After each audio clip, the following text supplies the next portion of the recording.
Hello, very good morning. तो आज हम कोलॉजी का टॉपिक कवर करेंगे। मैं साइमल्टेनियसली कोलॉजी और सोटिक्स के टॉपिक्स कवर करवाती चली जा रही हूँ। कभी सोटिक्स कभी कोलॉजी के छोटे छोटे टॉपिक्स हैं। पहले अपन जनरल फार्माकोलॉजी पूरी देखेंगे, है ना। उसमें भी बहुत बेसिक, कोई डिटेल नहीं, जो आपके कॉम्पिटिटिव पर्पज से भी इंपॉर्टेंट हो सके और थ्योरी पर्पज से भी आपके इंपॉर्टेंट हो सके, राइट। उसके बाद अपन autonomic nervous system, central nervous system, ये सब धीरे धीरे देखते चले जाएंगे। और बहुत बेसिक पढ़ाऊंगी, कोई भी डिटेल मैं यहाँ पे आपको पढ़ाऊंगी नहीं, ताकि आप बेसिक्स जब समझ जाएंगे, डिटेल आप बुक्स में से भी बहुत डिटेल भी पढ़ सकते हैं चाहे तो, इतनी जरूरत पड़ती नहीं है। कॉम्पिटिटिव एग्जाम्स के लिए बेसिक्स ही पूछे जाते हैं वैसे, राइट। तो अब देखिएगा, फार्माकोकाइनेटिक मैंने आपको पिछले वीडियो में बता दिया क्या होता है, राइट। नहीं देखा है तो आप पहले उसको देखिए, लाइन वाइज लाइन वीडियोस को देखेंगे तो आपको बहुत प्रॉफिट मिलेगा। नेक्स्ट, आज हम इसका एब्जॉर्प्शन का पार्ट लेते हैं कि बेसिकली एब्जॉर्प्शन होता क्या है, राइट। बेसिकली एब्जॉर्प्शन जो है वो होता क्या है, ये मुझे देखना है।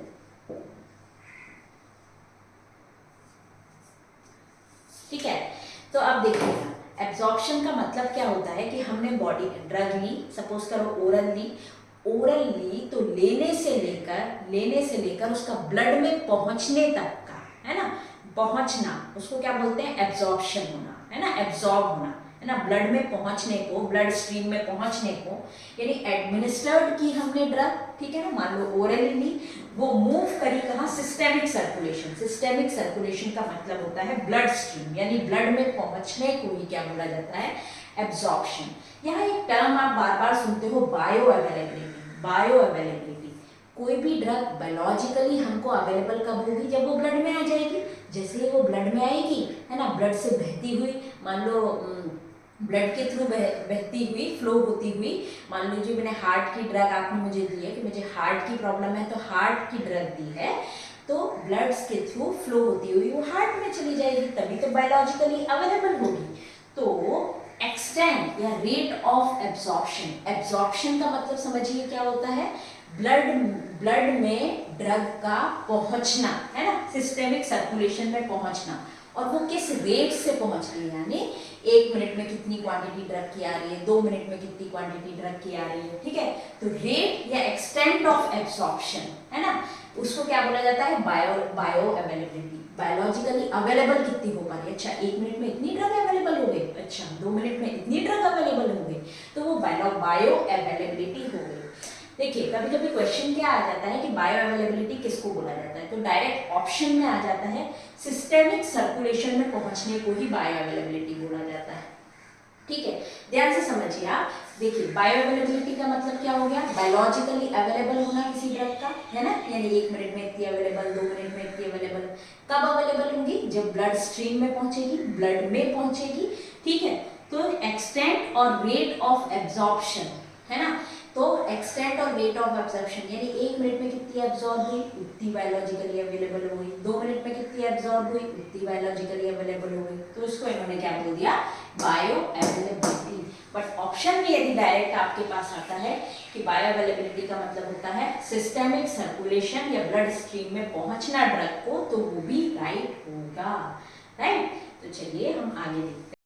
चलिए जी, हम पढ़ते हैं फैक्टर्स जो इफेक्ट करते हैं किसको, एब्जॉर्प्शन को। पहले तो एब्जॉर्प्शन समझ लिया है हमने अच्छे अच्छे से व्हाइट बोर्ड पे। थोड़ा सा और हम इलेबोरेट करते हैं। मान लीजिए टैबलेट ले ली, कैप या फिर पाउडर ले लिया, या फिर कोई और टैबलेट डोजेस फॉर्म हमने ले ली, तो वो सबसे पहले क्या होगी, ड्रग डिसॉल्व होगी, ठीक है। सबसे पहले डिसॉल्व होगी। ये मत सोचिए कि हम ग्लास में ही डिसॉल्व करेंगे सब चीजों को। हम जब जब हम ओरल भी टैबलेट लेते हैं तो उसके बाद वाटर लेते हैं, तो हमारे बॉडी में वो सबसे पहले क्या होगी, डिसॉल्व होगी, है ना। डिसॉल्व के बाद एब्जॉर्ब होगी। एब्जॉर्ब का मतलब मैंने आपको बता दिया है, एब्जॉर्ब मतलब वो कहाँ पहुंच जाएगी, हमारे ब्लड में पहुंच जाएगी। अब कौन कौन से फैक्टर हैं जो इस एब्जॉर्प्शन को इफेक्ट करते हैं, यानी कौन कौन से फैक्टर है जो ड्रग को ब्लड में अवेलेबल कराने में हेल्प करते हैं या डिक्रीज, ड्रग को ब्लड में अवेलेबल कराने में रेस्पॉन्सिबिलिटी निभाते हैं, ठीक है। कौन कौन से फैक्टर्स है, देखिए। सबसे पहले तो फैक्टर अफेक्टिंग द एब्जॉर्प्शन, कौन कौन से फैक्टर है जो एब्जॉर्प्शन को इफेक्ट करेंगे। सबसे पहले देखिएगा, एक टैबलेट है ना, मान लीजिए एक टैबलेट है ना, वो जैसे ही सिस्टेमिक सर्कुलेशन या ब्लड स्ट्रीम में जाएगी, ठीक है, कहाँ जाएगी, उसी को बोला है हमने एब्जॉर्प्शन, यानी एक टैबलेट जब ब्लड स्ट्रीम में चली जाती है उसको एब्जॉर्प्शन बोल दिया। अब इसमें कौन कौन से फैक्टर हैं जो एब्जॉर्प्शन को इफेक्ट करेंगे वो देखते हैं। फर्स्ट पॉइंट अपना है वेस्क्युलरिटी ऑफ द एब्जॉर्बिंग सरफेस और ब्लड फ्लो, दोनों एक ही चीजें हैं। देखिए इसका मतलब समझिएगा आप, आपको तो सिर्फ पॉइंट पॉइंट समझना है, ठीक है। तो देखिएगा जरा, मान लीजिए हमारी ब्लड वेसल्स है, इसके अंदर ब्लड बह रहा है, ठीक है। यदि ब्लड ज्यादा होगा, है ना, मान ली डायलेटेड ब्लड वेसल्स है, डायलेटेड यानी थोड़ी चौड़ी है और ज्यादा ब्लड फ्लो हो रहा है इसमें, यदि इसमें ज्यादा ब्लड फ्लो हो रहा है तो बट ऑब्वियस है एब्जॉर्प्शन भी ज्यादा ही होगा ड्रग का, क्योंकि ज्यादा ड्रग आ पाएगी इसमें, ठीक है। तो ब्लड फ्लो जितना ज्यादा होगा किसी भी वेसल्स में, एब्जॉर्प्शन किसी टैबलेट का उतना ही ज्यादा होगा, ये आपको याद रखना है, राइट। सेकेंड देखिए, एब्जॉर्बिंग सरफेस, मान लीजिए ये हमारी क्या है, ल्यूमेन है, स्मॉल इंटेस्टाइन, इंटेस्टाइन तो आप समझते हैं, और इसके चारों तरफ कुछ प्रोजेक्शंस होते हैं ऐसे उठे हुए, है ना, जिनको विलाई बोला जाता है, और इन विलाई के भी ऊपर छोटे छोटे brush border type, brush border इनको बोला जाता है माइक्रो विलाई। तो ये क्या करते हैं, ये जो हमारी इंटेस्टाइन है उसके सरफेस को वो बढ़ा देते हैं। अब बताइए, यदि सरफेस एरिया बढ़ जाएगा तो एब्जॉर्प्शन बढ़ेगा कि घटेगा, बट ऑब्वियस है बढ़ेगा। तो सेकंड पॉइंट अपना हो गया एब्जॉर्बिंग सरफेस, यदि एब्जॉर्बिंग सरफेस ज्यादा अवेलेबल होगी तो एब्जॉर्प्शन बढ़ जाएगा, है ना। यानी यहाँ पे विलाई के कारण और माइक्रो विलाई के कारण सरफेस ज्यादा मिल रहा है। विलाई कुछ नहीं होते, ये जैसे ल्यूमेन है ना इसकी, यहाँ पे प्रोजेक्शन से होते हैं, तो ये प्रोजेक्शन के कारण क्या सरफेस एरिया ज्यादा मिल जाता है किसी भी ड्रग को। तो एब्जॉर्प्शन, सरफेस एरिया ज्यादा मिल रहा है, उसको एब्जॉर्ब होने की जगह ज्यादा मिल रही है तो ज्यादा एब्जॉर्ब होंगे, राइट। नेक्स्ट अपन देखते हैं फिजियोकेमिकल प्रॉपर्टी, फिजिकोकेमिकल प्रॉपर्टी। तो देखिए, लिपिड सॉल्युबिलिटी, मुझे पता है कि जो जितने भी ऑर्गन्स होते हैं, जैसे मान लीजिए स्टमक है, इसके चारों तरफ ये लिपिड बाइलेयर से घिरा हुआ होगा, तो जो लिपिड सॉल्युबल ड्रग है वो इजीली एब्जॉर्ब हो जाएंगी। मॉलिक्यूलर साइज, साइज पे डिपेंड होगा, छोटा साइज होगा तो जल्दी एब्जॉर्ब होगी, बड़ा साइज होगा तो टाइम लगेगा, ठीक है। पोलैरिटी, पोलैरिटी डायरेक्ट रिलेटेड है लिपिड सॉल्युबिलिटी से, यदि कोई ड्रग पोलर है इसका मतलब वो लिपिड सॉल्युबल कम होगी, ये उल्टा हमेशा याद रखिएगा, जितनी भी पोलर ड्रग्स होती हैं वो लिपिड सॉल्युबिलिटी उनकी कम होती है, और जितनी भी नॉन पोलर ड्रग्स होती हैं, है ना, जो पोलर नहीं होती है वो ज्यादातर लिपिड सॉल्युबल ज्यादा होती है। तो ये तो अपनी फिजियोकेमिकल देखिएगा फैक्टर कौन कौन से इफेक्ट करते हैं एब्जॉर्प्शन का। तो जो मैं आपको इमेज से समझा सकती थी वो मैंने आपको पावर पॉइंट पे इमेज से समझा दिया। नेक्स्ट ये जो होगा मैं आपको व्हाइट बोर्ड पे समझाती हूँ। नेक्स्ट अपना फैक्टर कौन कौन सा और इफेक्ट कर सकते हैं एब्जॉर्प्शन का, पीएच एनवायरनमेंट, जो पीएच है वो इफेक्ट करती है डेफिनेटली एब्जॉर्प्शन को। लाइन वाइज लाइन समझिए, कोई जल्दी समझने की जरूरत नहीं है, कुछ कॉन्सेप्ट समझिएगा छोटा सा जो आपके कभी ना कभी काम भी आ सकता है क्योंकि बहुत बेसिक है, राइट। तो आप देखिएगा जब भी कोई एसिडिक ड्रग होती है ना, एसिडिक ड्रग समझते हैं जिसमें एसिड प्रेजेंट है, एसिडिक कैरेक्टर है जिसका, है ना। फॉर एग्जांपल एक मैंने एग्जांपल ले लिया सैलिसिलेट्स, जब एसिडिक ड्रग को किसी एसिडिक मीडियम में डाल दिया जाता है, यानी जिसकी पीएच क्या होती है, मान लो पीएच 2 है 3 है, ये सब क्या एसिडिक पीएच है। किसी एसिडिक ड्रग को एसिडिक मीडियम में यदि मैं डाल दूंगी, ध्यान से समझिएगा, तो वो अनआयोनाइज्ड रहेगी। अनआयोनाइज्ड रहेगी का मतलब क्या होता है, आयोनाइजेशन का मतलब क्या होता है, समझते हैं आप आयोनाइजेशन का मतलब। जैसे सपोज करो कि अपना वाटर है H2O, है ना, ये आयोनाइज्ड हो जाएगा तो किस में कन्वर्ट हो जाएगा, H+ और OH- में कन्वर्ट हो जाएगा, ठीक है। तो ये तो इसकी अनआयोनाइज्ड फॉर्म हो गई, ये इसकी आयोनाइज्ड फॉर्म हो गई। ऐसे ही सब ड्रग्स के साथ होता है, उनकी अनआयोनाइज्ड फॉर्म भी होती है, आयोनाइज्ड फॉर्म भी होती है, राइट। तो इनकी कैसी फॉर्म रहेगी एसिडिक मीडियम में, यदि ड्रग क्या है एसिडिक है और यदि उसको एसिडिक मीडियम में मैं डाल देती हूँ, ठीक है। अब ये मैं आपको एनालिसिस में नहीं जाऊंगी, आपको सिर्फ यहाँ रट लेना है कि ये अनआयोनाइज्ड रहेगी, अनआयोनाइज्ड रहेगी यानी ये वाली फॉर्म रहेगी, ठीक है, इधर वाली फॉर्म रहेगी, ये O2 है, ड्रग की स्ट्रक्चर कुछ और होगी, राइट। तो अनआयोनाइज्ड फॉर्म जो होती है याद रखिएगा हमेशा लिपिड में सॉल्युबल होती है, ठीक है। हमारी बॉडी ज्यादातर लिपिड बाइलेयर की बनी है मुझे पता है, तो यदि ड्रग अनआयोनाइज्ड फॉर्म होगी, ड्रग की फॉर्म अनआयोनाइज्ड होगी तो इजीली क्या होगी, एब्जॉर्ब हो जाएगी, राइट। दोबारा समझिए आप, जब ड्रग एसिडिक है और उसको एसिडिक मीडियम में डाल दिया जाए, समझ करो एक ड्रग है सैलिसिलेट, उसको मैंने मेरे स्टमक में डाल दिया, स्टमक का पीएच क्या होता है 3 होता है लगभग 3 पॉइंट समथिंग, यानी एसिडिक पीएच है। तो मेरे स्टमक में वो जो सैलिसिलेट है वो अनआयोनाइज्ड फॉर्म में रहेगी, उसका आयोनाइजेशन नहीं होगा। और हमेशा याद रखिएगा अनआयोनाइज्ड फॉर्म जो होती है वो लिपिड में सॉल्युबल होती है। तो अब मेरे स्टमक का चारों तरफ का जो लेयर बना हुआ है वो लिपिड बाइलेयर का ही बना हुआ होगा, उसी के थ्रू तो वो एब्जॉर्ब होगी। मान लो ये स्टमक है, ठीक है, ये मेरा क्या है, स्टमक है, यहाँ मैंने अंदर एसिडिक ड्रग डाल दी है, ठीक है, इसकी चारों तरफ जो लेयर है वो किसकी बनी हुई है, लिपिड बाइलेयर की, लिपिड मेम्ब्रेन की बनी हुई है। अनआयोनाइज्ड फेस का मतलब मैंने आपको बता दिया कि वो लिपिड में सॉल्युबल है, यानी कि वो इजीली इस लिपिड के थ्रू ट्रांसफॉर्म हो जाएगी और ब्लड में चली जाएगी स्टमक के थ्रू, ठीक है, एब्जॉर्ब हो जाएगी यहाँ पे इजीली एब्जॉर्ब हो जाएगी। क्यों इजीली एब्जॉर्ब हो जाएगी, वो अनआयोनाइज्ड है और लिपिड में सॉल्युबल है। तो इसीलिए बोला जाता है जितनी भी एसिडिक ड्रग्स होती हैं वो इजीली एब्जॉर्ब हो जाती हैं किसमें, स्टमक में, जबकि बेसिक ड्रग्स नहीं होंगी, जस्ट उल्टा, क्योंकि बेसिक ड्रग एसिडिक मीडियम में उल्टा जब भी होगा ना तो आयोनाइज्ड हो जाएंगे। और आयोनाइज्ड का मतलब होता है पोलर होना, पोलर होने का मतलब होता है वो लिपिड में सॉल्युबल नहीं होगी। इतना डिटेल अभी मत समझिए, मैं लाइन वाइज लाइन समझाऊंगी, अभी इतना सा ही समझिए। यदि कहीं लिखा हुआ है अनआयोनाइज्ड, ठीक है, इसका मतलब उसकी लिपिड सॉल्युबिलिटी अच्छी होगी, ठीक है। इसीलिए एसिडिक ड्रग्स जो होती हैं, एसिड स्टमक में जितनी भी एसिडिक ड्रग होती है वो स्टमक से इजीली एब्जॉर्ब हो जाती हैं क्योंकि वो अनआयोनाइज्ड रहती है और लिपिड में लिपिड सॉल्युबिलिटी इनकी हाई हो जाती है और वो इजीली पास हो जाती है। अब आप लिखेंगे क्या फैक्टर्स में, केवल नाम भी लिख सकते हैं, पीएच, एनवायरनमेंट, और ये एग्जांपल दे सकते हैं। क्या लिखेंगे आप, acidic drug easily absorbed in stomach, ठीक है। और क्योंकि एसिडिक ड्रग का एग्जांपल लिख सकते हैं आप कौन सा, सैलिसिलेट्स। तो ये आपका फैक्टर हो गया कौन सा, पीएच, एनवायरनमेंट। और कौन से फैक्टर्स हैं जो एब्जॉर्प्शन को इफेक्ट करते हैं, चलिए और पढ़ते हैं।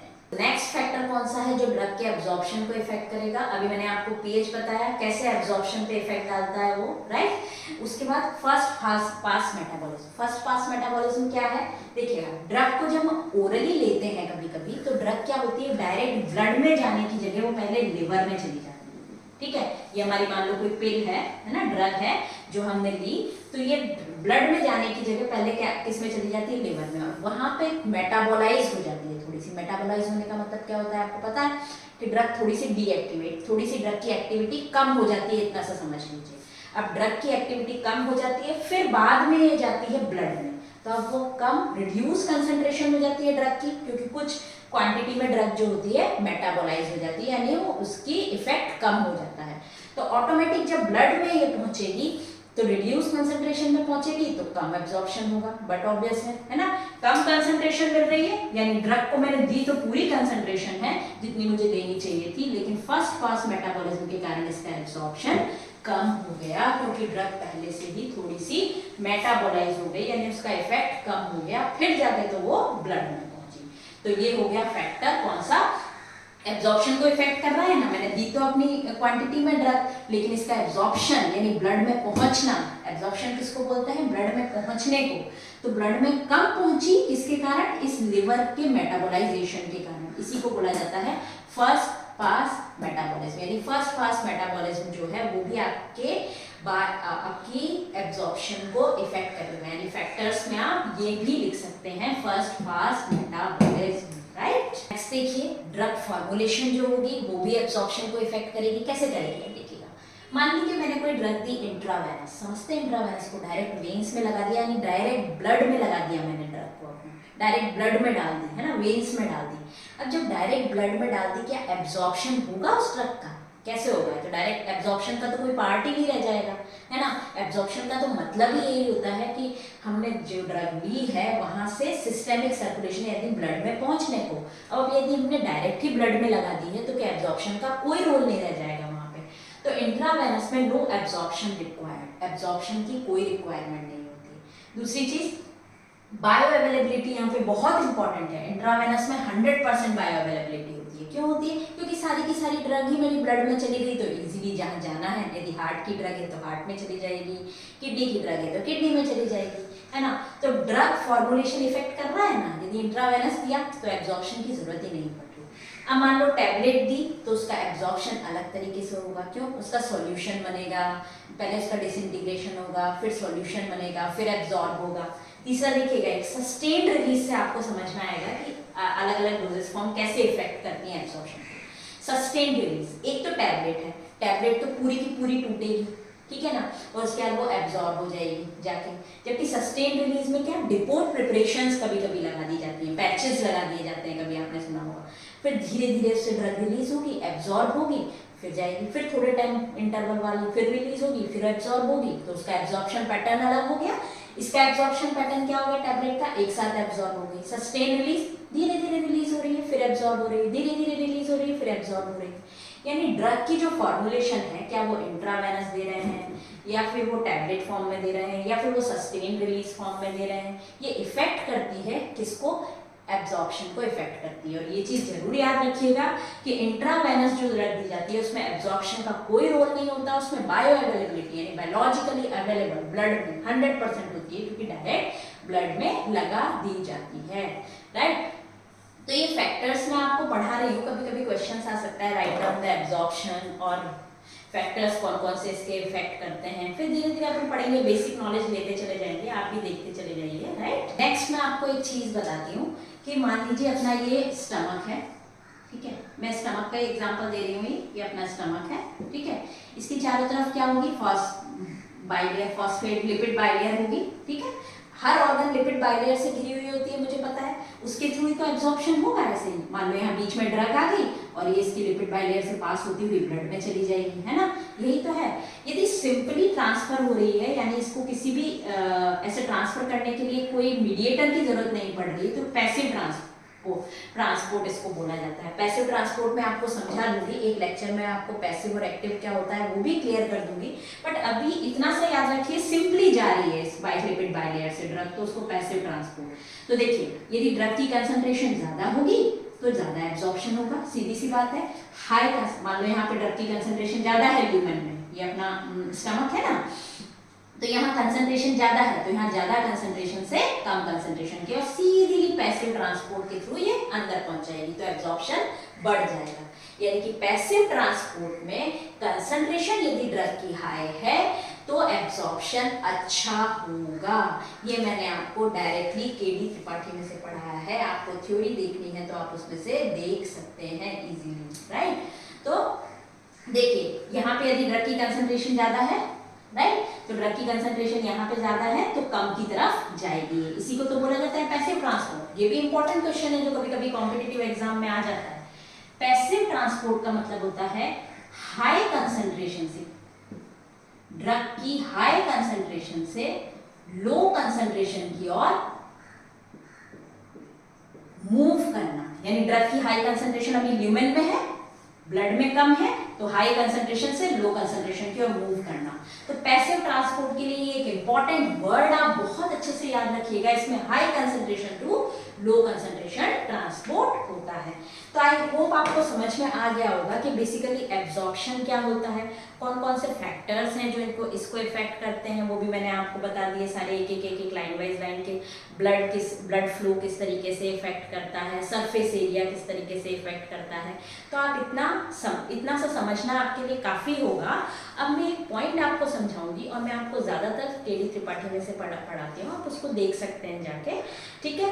तो अब मैं आपको पढ़ाऊंगी कि रूट ऑफ ड्रग एडमिनिस्ट्रेशन, है ना, रूट कैसे इफेक्ट करती है अपने उसको। रूट ऑफ ड्रग जो डिफरेंट रूट होती है, कोई ओरल होती है, कोई सबक्यूटेनियस होती है, कोई इंट्रामस्कुलर होती है, वो एब्जॉर्प्शन को कैसे इफेक्ट करती है ये मैं आपको अगले वीडियो में कवर कराऊंगी। तो आपका एब्जॉर्प्शन पूरा कवर हो जाएगा। कभी आपके पास क्वेश्चन भी आ जाता है तो भी ठीक है, कभी कॉम्पिटिटिव एग्जाम से रिलेटेड कोई चीज़ आ जाती है तो भी ठीक है। तो ये बहुत बेसिक्स से चीज़ें हैं जो आपको आनी ही चाहिए। Thank you so much for watching this video, और देखते रहिए, मैं आपको ऐसे ही बेसिक्स कवर करवाती चली जाऊँगी।